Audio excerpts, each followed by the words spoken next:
কেমন আছেন আপনারা? তো আজকে একটা নতুন ভিডিও নিয়ে আপনাদের সামনে হাজির হলাম। যে এখন আমাদের কয়েকদিন ধরে অনেক বৃষ্টি হচ্ছে, আবার রোদ উঠতেছে, বৃষ্টি হচ্ছে।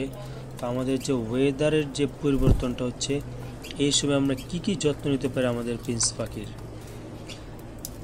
তো আমাদের প্রথম সব খেয়াল রাখতে হবে যে আমাদের প্রিন্স পাখি বারান্দা হোক বা রুমে হোক বা ছাদে হোক, আমরা যেখানেই পালি না কেন, আমাদের খেয়াল রাখতে হবে ডিরেক্ট বাতাস যাতে আমাদের ফিন্সের গায়ে না লাগে। কারণ ফিন্সের এত বেশি রোগবাল হয় না, কিন্তু ফিন্স বাতাস সহ্য করতে পারে না, এই কারণে ডিরেক্ট বাতাস যাতে না আসে, এই কারণে সেটা খেয়াল রাখতে হবে। আর আমাদের এই যারা বারান্দায় পালে তারা সমাজে ভালো ঢাকি না ফিন্স পাখির আশেপাশে যে বারান্দার কভারটা। তো আমরা যাতে ডিরেক্ট পানি না আসে, ফিন্সের পানির ছিটা যাতে না আসে ফিন্স পাখির খাঁচার মধ্যে, এটা আমাদের খেয়াল রাখতে হবে। আর পরিবেশটা আমাদের যাতে শুকনো রাখতে হবে, স্যাঁতস্যাঁতে যাতে না থাকে। আমরা যদি এরকম ঠিকমতো কেয়ার না করি, তাহলে পরিবেশটা স্যাঁতস্যাঁতে হয়ে যাবে, ফিন্সের অনেক ধরনের রোগের সম্মুখীন হতে পারে। তো এই জন্য আমাদের যদি বেশি টেম্পারেচার 60 থেকে 29 ডিগ্রি নিচে চলে আসে, 26 থেকে আর কি, তো আমরা একটা কী করতে পারি যে 40 থেকে 60 ওয়াটের একটা লাইট লাগাতে পারি আমাদের ফিন্সের যে খাঁচাটা আছে, ফ্লাইং কেজ বা ব্রিডিং কেজ যেটাই বলেন, আমরা চাইলে কিন্তু একটা 40 থেকে 60 ওয়াটের একটা লাইট লাগাতে পারি। তো লাইটের আশেপাশে যাতে দুইটা ডাল থাকে আর দূরে দুইটা যাতে আর কি দাঁড়ানোর লাঠি দেওয়া থাকে, যাতে যাদের তাপমাত্রা বা হিটের প্রয়োজন হবে তারা ওইখানে দাঁড়াবে, আর যাদের প্রয়োজন হবে না তারা লাগবে না আর কি।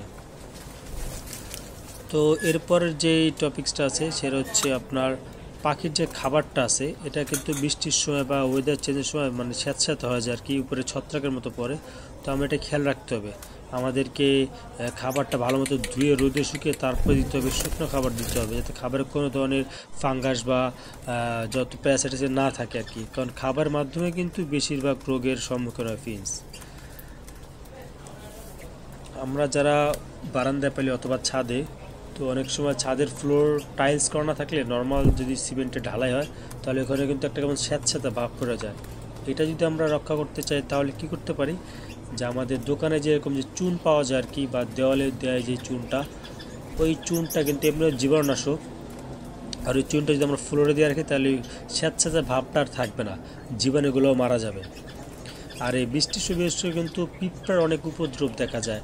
পিঁপড়ার উপদ্রব আমরা যেমন সফট ফুড দিয়ে আধা ঘন্টার মধ্যে পিঁপড়া চলে ভরে যায়।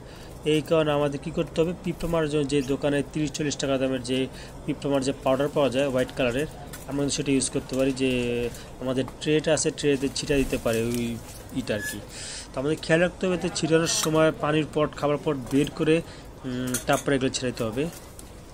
আর কেজের ট্রেটা যেটা আছে, ট্রেটা পরিষ্কার রাখতে হবে, কারণ ট্রেতে অনেক দিন ধরে পরিষ্কার না করলে স্যাঁতস্যাঁতে হয়ে গেলে ওইখান থেকে জীবাণুর সম্ভাবনা থাকতে পারে, ফিন্স রোগ হতে পারে।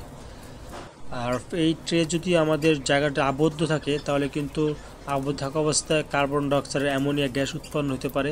এই কারণে কিন্তু পরিবেশটা একটা গম্ভীর হতে পারে, একটা গন্ধ সৃষ্টি হতে পারে। এই কারণে আমাদের এটা খেয়াল রাখতে হবে।